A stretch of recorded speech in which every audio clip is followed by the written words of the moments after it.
All right, everyone. It is Monday, November 6th, aka it is the ACC Network Day of Hokies because we're double dipping tonight.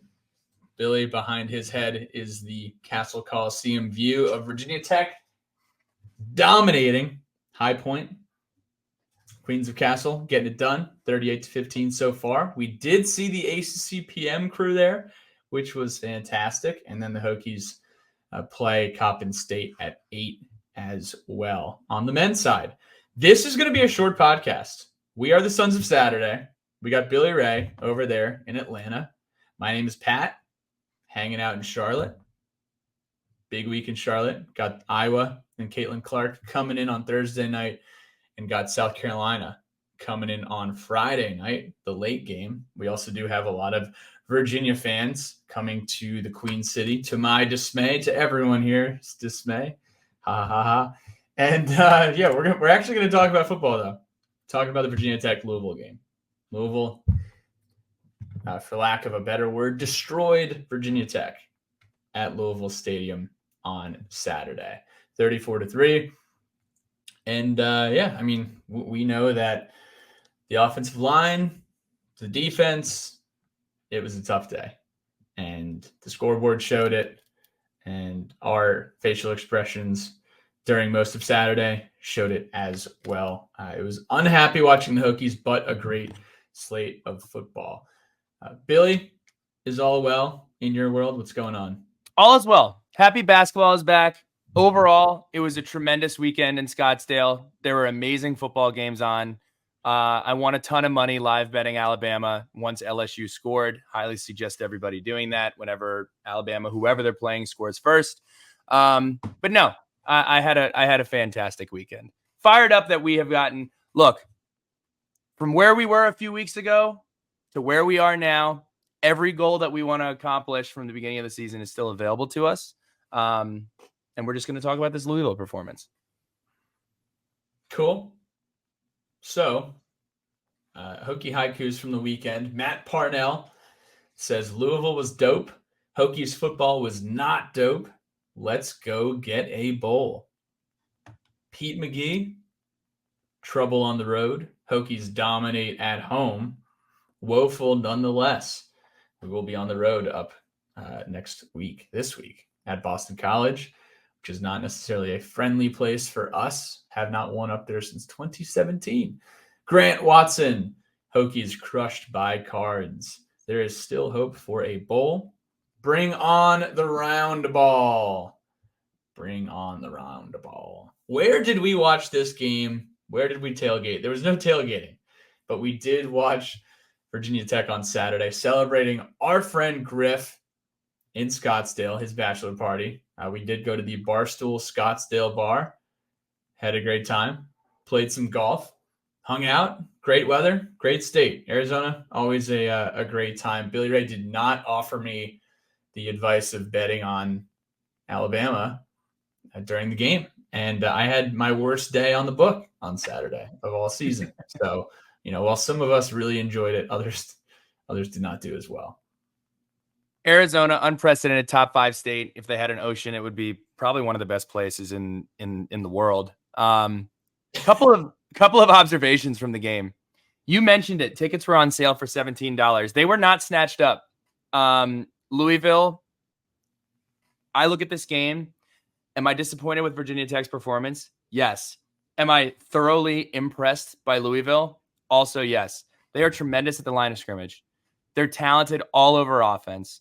They are completely disruptive on defense. And yet, if you weren't able to see the team and all you saw was the stands, you'd think they were like 3-5. I don't know. I don't understand it. They're in a city with 1.5 million people, and it just doesn't seem like they're that interested.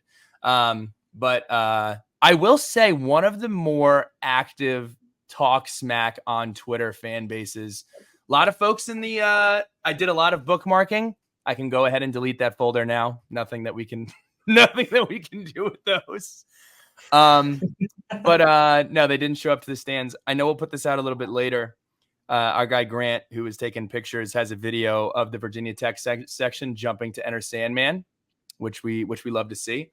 Yeah,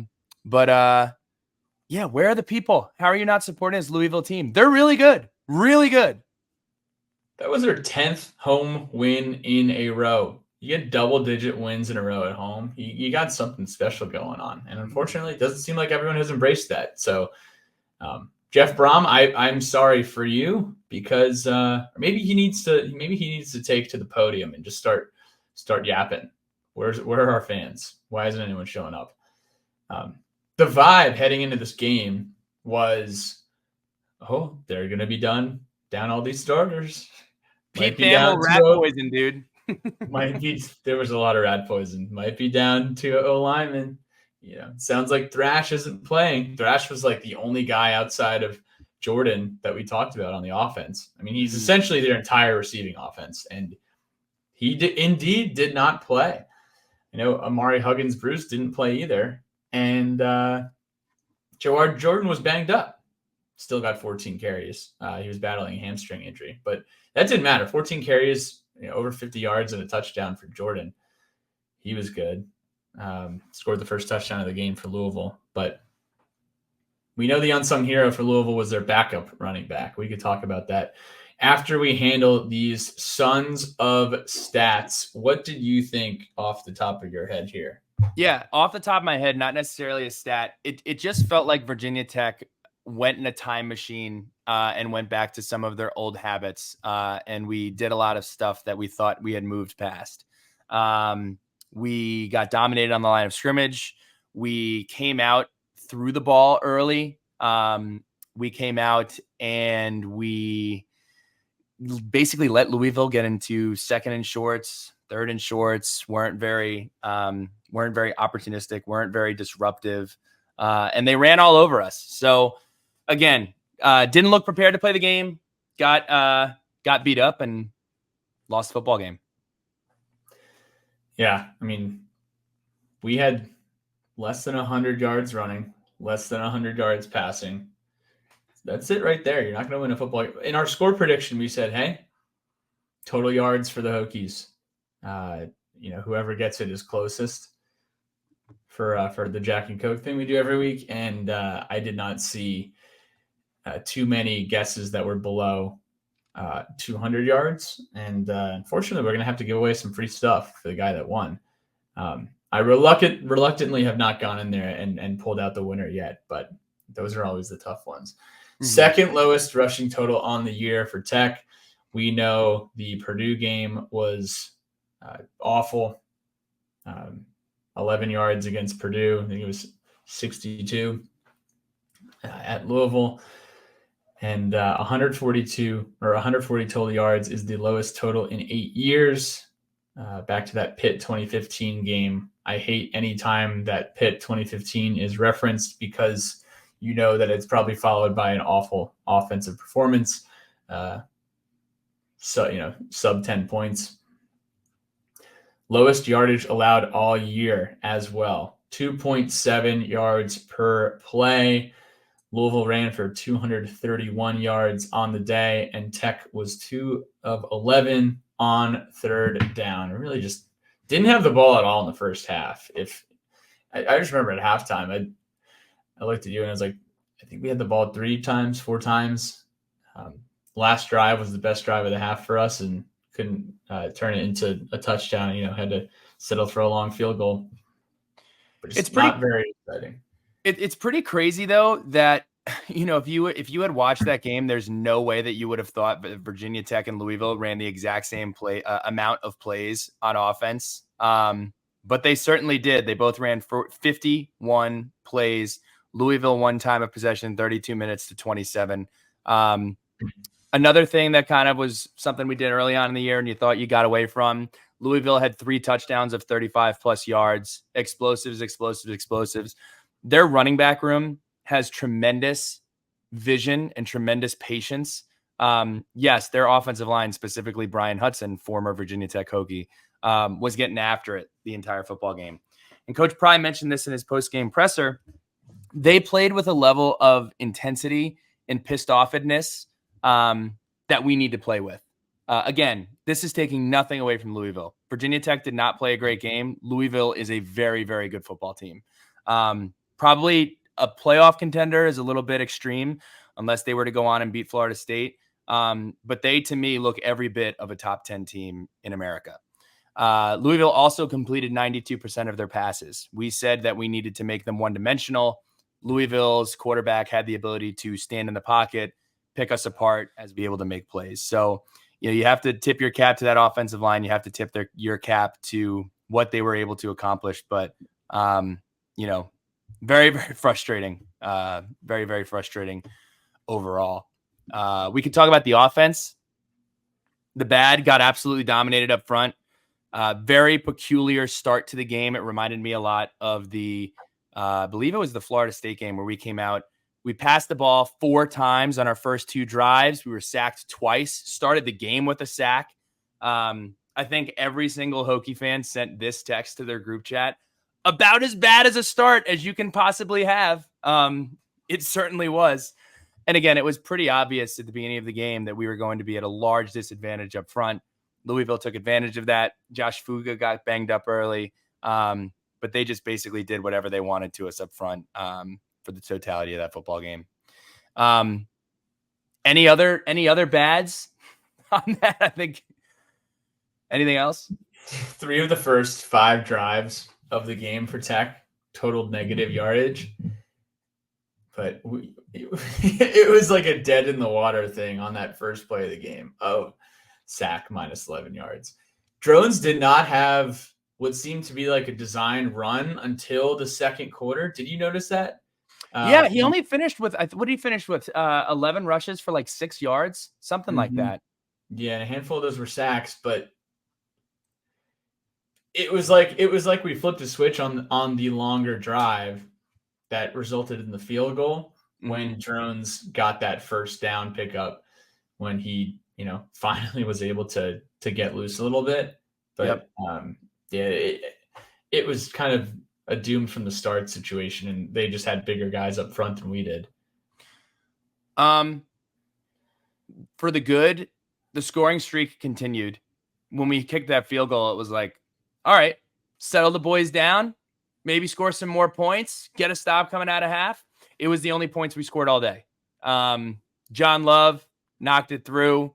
That was a 12-play, 53-yard drive to end the first half. Really, really weird offensive pass interference call on that drive. I have a really hard time labeling anything else as good on offense. Anything else from you? Bashal Tootin didn't suck. He never does. 11 carries, 57 yards, averaging over 5 yards a carry. I think that's really all you can ask for from him. He did a good job in the opportunities that he had. And then I have this lumped into offense, even though it's special teams. But John Love made another kick, 44 yards. I think a lot of people, because I think we had a penalty like right before his kick. A lot of people were like, you know what, I could totally just see this not going in. And John Love silences the doubters and sticks it through. 44-yarder before the half. So that was a positive. Not many positives here on Saturday. As far as the defense goes, talking about the negatives from the defense, it did not matter who was running the ball for Louisville. Doesn't matter that their world-beating running back, Jawar Jordan, who we talked about ad nauseum on the preview, didn't have his best day. He's fighting a hamstring injury, as we said. 14 carries for 57 yards. He still averaged over 4.1 yards a carry, had a long of 14, and got in the end zone. But they did have this guy named Isaac Garendo backing him up, who was incredible. 11 carries, 11 carries, 146 yards, 3 touchdowns with a long of 49. And it was just chunk play after chunk play after chunk play for this guy. I mean, he averaged 13.3 yards per carry on only 11 carries. So clearly was the difference maker here this afternoon. They really just moved us out of the way, and their O lineman was dominating our D line, and their O line was gobbling up our linebackers. Yeah, their offensive line was completely dominant. I'll go as far as to say this. It's probably the best running offense we will see all year. Really, really good. Again, watched a ton of Brian Hudson, who played his tail off. And you have to tip your cap to Coach Brom. Clearly, they watched a lot of film. Clearly, they did a great job of putting us in positions that they knew were going to be fortuitous to them and where we really struggled. I think they had a complete performance from their entire team and from their staff. It's a really, really good crew. Really, really good crew.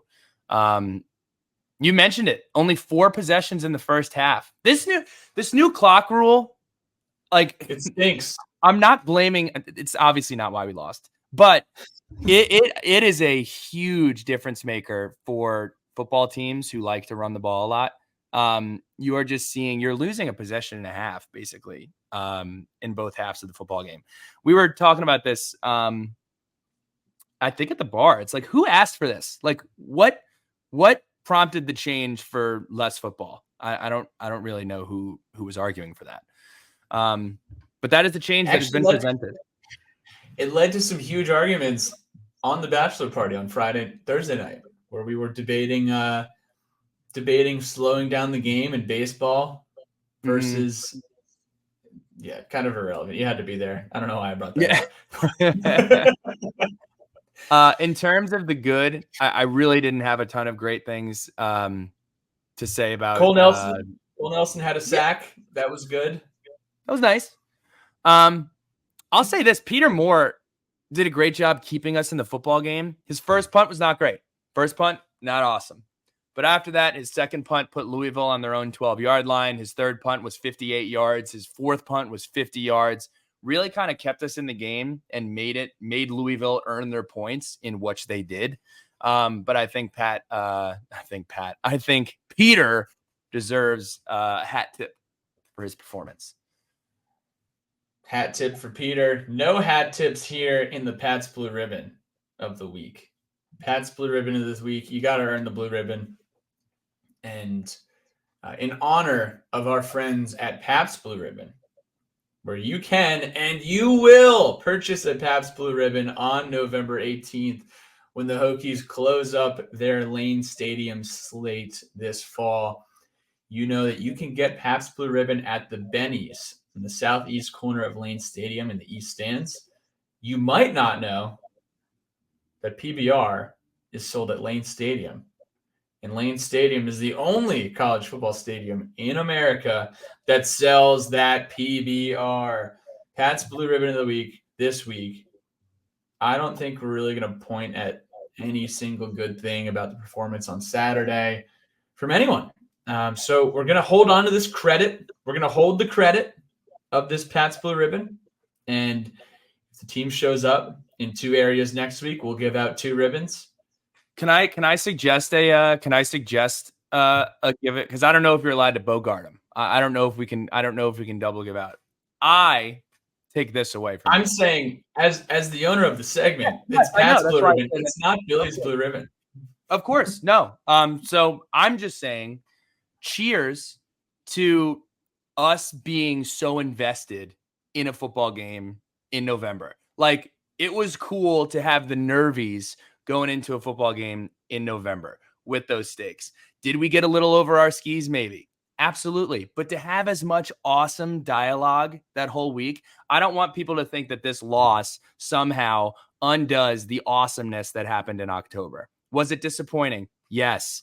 Does it bring us down to earth a little bit? Yes. But cheers to being in the conference conversation. Every time you turned in to the ACC network or national conversations, the Hokies are in there for the ACC championship run. That's where we want to be. That's where we should be. More of that, please. So I just do want to acknowledge that. It was a fun week of banter and excitement and fired upliness all week. That's all I'll say. That is true. That is true. You know, sometimes substances, you incorporate substances into your Saturday. If you were in Louisville visiting, you might have went and visited the Bourbon Trail and checked out some of the distilleries. Well, also a dangerous substance is hopium, and we all fell victim here in early November. But I agree with that, Billy Ray. Thank you. I think it was a nice little refresh, and I'm looking forward to being there again next season. How deep can we go into November? Because November, it'll make a man out of you. It'll tell you if you're good or if you're not good. And we still got some football to play here. One big thing. What is it? Oh, I'll go first. I have it on here actually. This team, right out the gate, just did not seem to have it away from home this week. Had 2 false starts on offense, had 2 offsides on defense, and had a delay of game penalty, all which incorporate ingredients for a road loss. So just areas of improvement. You have to clean that up, especially on the road. We remember the NC State game last year where there was a million false starts. I'm not saying that it was that bad, but when you show up to a road environment away from home, you cannot be incorporating those into your game. Yeah, I've said it a couple times. Louisville's really good. They're bigger and faster than we are. I think we did not show up ready to play a football game. And that's how you get blown out. And that's what happened. Again, from the team's perspective, from the fan base's perspective, everything that we set out this year to want to accomplish is still available to you. You have 3 games against Boston College, against UVA, and against NC State. Not in that order. Not sure why I didn't put it in that order because it would have been really easy to do so, but I just threw you guys a curveball. Go out there.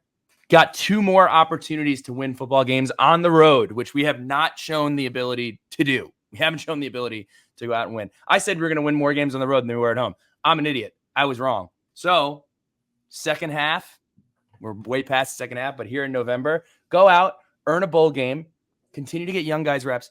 One last thing before we move on. I know we have letters for the lunch pail. I don't have this on the notes here, but it was something that just I remembered. I thought it was a little peculiar that Grant Wells came in the game late.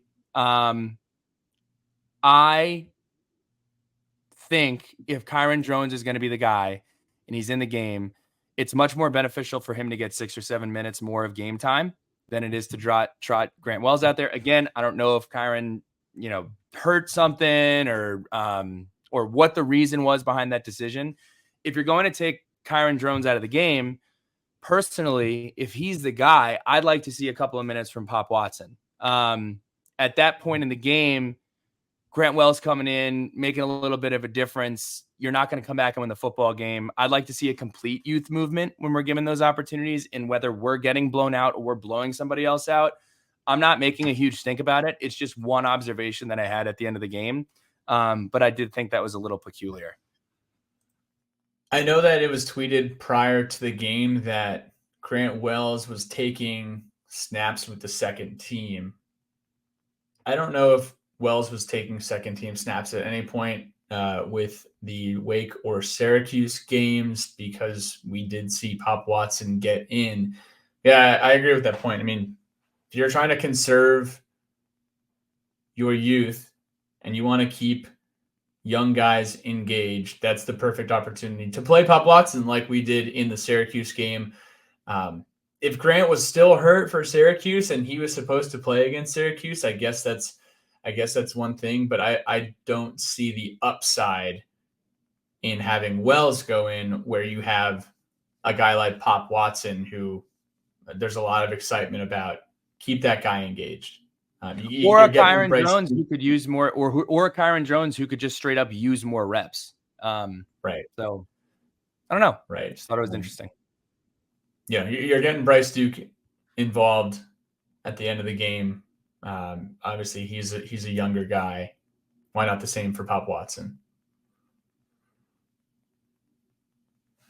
Benny's. Letters from the lunch pail. Letters from the lunch pail. Pizza from the slice box. We're excited.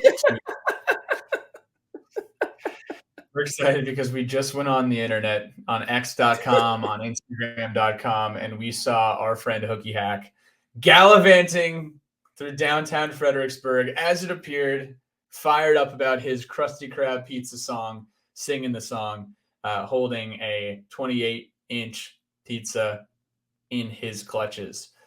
He got bennies.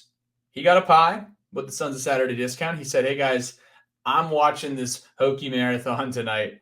Got the women's on at 5, got the men's on at 7. We are going to eat pizza and consume it as friends and family together." So shout out to our guy Hokie Hack and shout out to our guys at Benny Marzano's. But not just Benny Marzano's in Blacksburg, whether it's Fredericksburg or Richmond or Charleston or Charlotte or any of the 28 plus locations of Benny's. You can use that code. Just tell them at ordering that the Sons of Saturday sent you for $5 off your Benny's pie. Be like Hokie Hack and get your slices ready to go for this basketball season. Steve Bryce kicks us off here. We go from 1-3 and fire the OC and the DC to 4-4, and it's turning around. And now we got to play BC, who's 6-3, and NC State, who is also 6-3, and they look a lot harder than we thought they did 10 days ago. Is this the most up and down Tech season that you can remember? 2019 was definitely also up and down. Recency bias would probably say this is a little bit more dramatic. A little, just because you start out 1-4. And that's a lot different than 2019, where we had 2 or 3 wins in September and then really just had one really bad loss, really bad black eye prior to going on a winning streak. I feel like the momentum was so positive over the last few weeks just because we've been winning so consistently at home. And winning at home does so much to energize a fan base. But yeah, to answer the question, Steve, this is definitely in a post-COVID era, the most up and down season for sure. Just because 2021 just went straight up and straight down. 2020, I think everyone would call 2020 pretty up and down as well, just because, it was pretty much Thursday and Friday night. You're praying that no one gets contact traced and gets excluded from playing on Saturday, which was just the most ridiculous thing ever. I'm so glad we don't have to do that anymore. I'll say this. I think, bear with me here. People may not like this. Oh no. I really think every game that we've played outside of Purdue has kind of gone the way that you would typically think it would. Like, throw like the results and the way the team looks out the window. You lose to Rutgers. Rutgers is having its best season in 10 years. That's a really good Rutgers team. A Rutgers team that took Ohio State all the way basically to the third quarter. Purdue, unfair. We said it last podcast. Purdue was weird. Super, super weird. Didn't like that at all. Marshall, coming into the season, I thought they're going to be really good. And then in ACC play, you basically win every single game that you're either supposed to or that are the toss-ups. In ACC play, we have lost to Florida State, who is a playoff contender, and we lost to Louisville, who is probably the second best team in the conference. They are right now on paper. So I think when we say up and down, it's not necessarily in like okay, we won this week, we lost this week, we won this week, we lost this week. It's more so like, in the month of October aside, we've been very Jekyll and Hyde in how we've shown up. A lot of those problems that we thought we moved past reared their head against Louisville. That is where I would say kind of the up and down came from. Florida State went as we expected. We actually were kind of happy about that game. We just got slow out of the gate. Mm-hmm. This was definitely the biggest disaster, where we just didn't really compete. I mean, we competed in every single game up to this point, and it's disappointing when you don't compete, and you got to just close the book and get on to the next one. Tim Tish, what did you think of the first play call as a slow-moving play fake drop back pass by Bowen, and how did the sack set the tone of the game? Were we a little full of ourselves to think we could hit that on the first play of the game? I don't think so. I mean, look, we knew Louisville did a great job rushing the passer. Would I have loved to see Virginia Tech come out and run the ball on the first play to avoid a sack? Sure, it's easy to say that with hindsight. I know I got on here and I kind of complained about the fact that we came out and we threw the ball 4 times in our first 2 drives, but I mean, we kind of knew we were going to be in a position where we weren't going to be able to get a push with the offensive line and make plays. We were going to have to rely on misdirection. We were going to have to rely on trick plays. We were going to have to rely on, an offensive line basically holding up a unit that does a really good job in blitz. So, I mean, as far as setting the tone, I think Louisville set the tone with that play and the fact that, they basically came out and punched us in the mouth. I'm pretty sure like on the kickoff, it was a big hit. Those first 2 drives, did you feel this way? Like watching the game, I was like, oh, okay, Louisville's really physical. Like Louisville is going to out physical us in this football game. And they did for 4 quarters. So, the margins are very small in college football. Josh Pate was talking about this with the Missouri game, but I think they just came out and they punched us in the face for 4 quarters. That's really just what I think it boils down to. I don't think it had to do anything with just like the first play. It was just a bad omen for what was to come. Yeah. But I mean, when you're the offense was riding on a high. We had over 500 yards against Syracuse. Like, I wouldn't call it us being full of ourselves. I'm more thinking, hey, our offense has been playing really well, and we have earned an opportunity to keep the defense guessing. And let's see what we can do here to break the game open on the first play of the game. And didn't go in our favor, and we learned that lesson the hard way. We have some haikus. We call these the overflow haikus. John Cran, Hokies back on earth. Cards smoked us in Louisville. Time to finish strong. Chris Baylor, that one was ugly. Need a win in Chestnut Hill. Drone strike incoming. Closing thoughts. I think I think that if there's anything to know about this fan base is that we, if you give us an inch of hope, we'll take a mile of hope, which is fine. I think a lot of fan bases are like that. I am definitely included in that group of people. But reset your expectations, not your expectations for the season in general, but I know we're on a little hot streak at home. Lane Stadium atmosphere and the Hokies that we know at home are a little bit different than the Hokies that we know on the road at this point. Certainly been a roller coaster of a season. And as Billy has said a few times, not necessarily resetting our expectations for the season, but reset your expectations of November and right now and kind of, what's possible versus what's probably going to happen.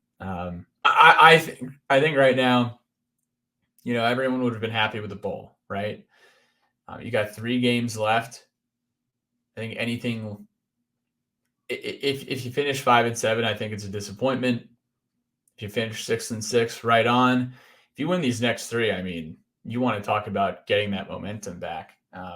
But yeah, it's definitely going to be a stretch that we didn't think was going to be challenging is actually going to be a lot more tough.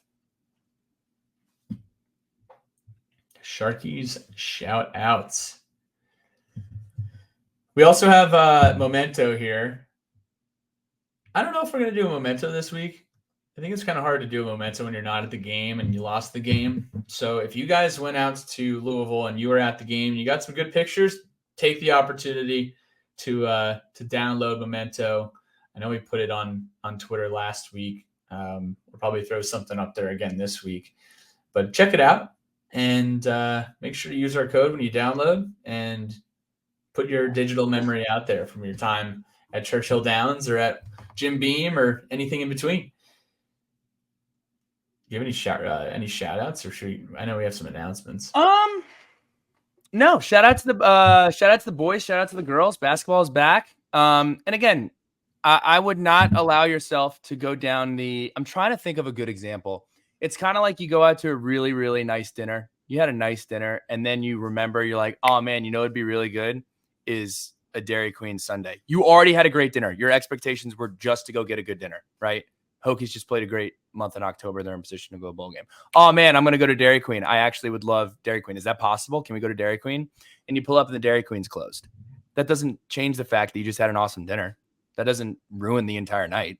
It just means you're not going to end it with Dairy Queen. So what do we need to do now? We need to get home. We need to order some Postmates ice cream. And then when the ice cream shows up, is it Dairy Queen? No, but it's a bowl berth, and you're feeling pretty good about it. That's how you got to think about these next 2 weeks. It's not ruined because we lost to Louisville. It would have been cool to go to the ACC championship. I agree. Nobody's going to argue with you, but doesn't mean the season is lost. Don't give up on these Hokies. Don't change the fact that we have gotten better as the season has gone on. Slipped up a little bit here. Can't wait to see how we rebound. Can we talk about one thing? Of course. I don't think it's fair to compare a bowl berth to Postmates after a really good dinner. I think a bowl berth is the equivalent of like a vacation. I was saying the expectations of going to Dairy Queen, like Dairy Queen would have been awesome, but I can still get ice cream.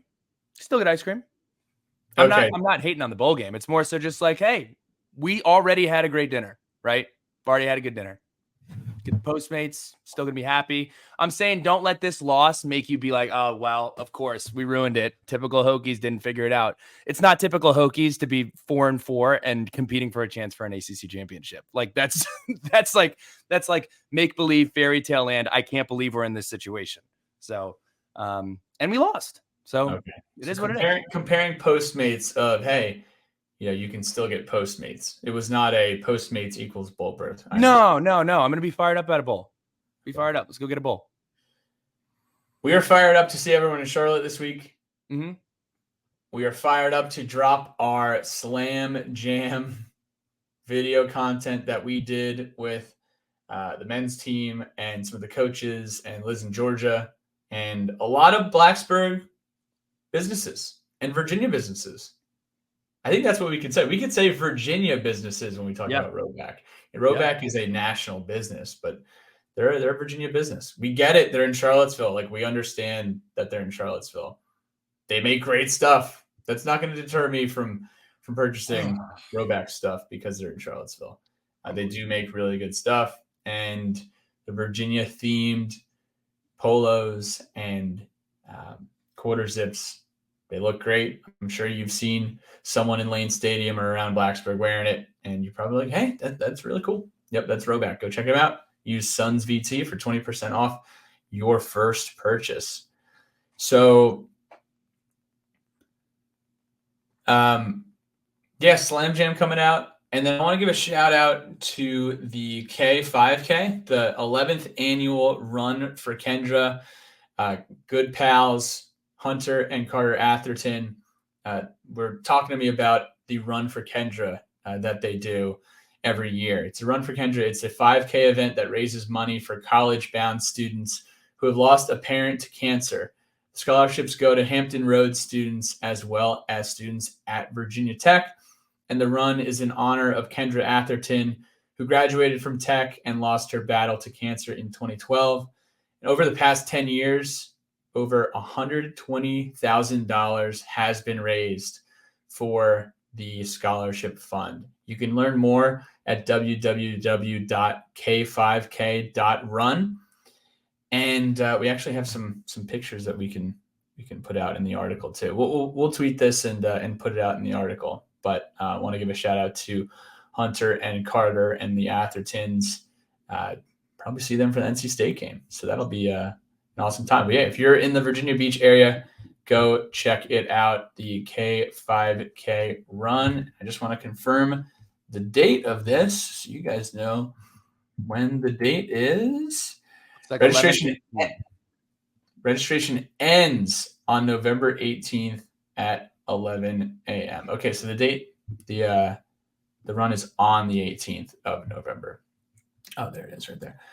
But yeah, shout out to our guys, and definitely want to put the word out about that. Billy Ray, any last shouts for the gang? Welcome back, basketball. Beat Boston College. I can't wait for our preview because I know you and me are going to do some verbal sparring. You've been saying Boston College, frauds, bowl eligible. playing a little weird against inferior competition. I think this is a good Boston College, a decent Boston College team. But anyway, huge 3 weeks. Huge 3 weeks for this coaching staff and this team. Stick with them. Don't jump off. I know y'all aren't. I know you all aren't going to jump off the bandwagon because that's not what Hokies do. But put this in the trash, burn it, bury the tape.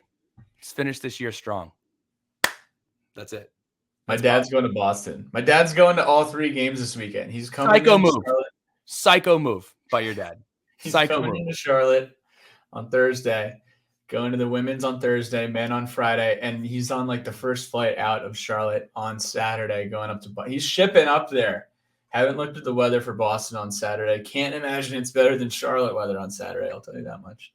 But shout out to K-Fin getting after it on the road, watching the Hokies from many different locations here in November. But yeah, that is it. That is a podcast. Wish it was more fun, honestly. Didn't have that much fun recording this. But we'll be back for BC preview. Take care, y'all.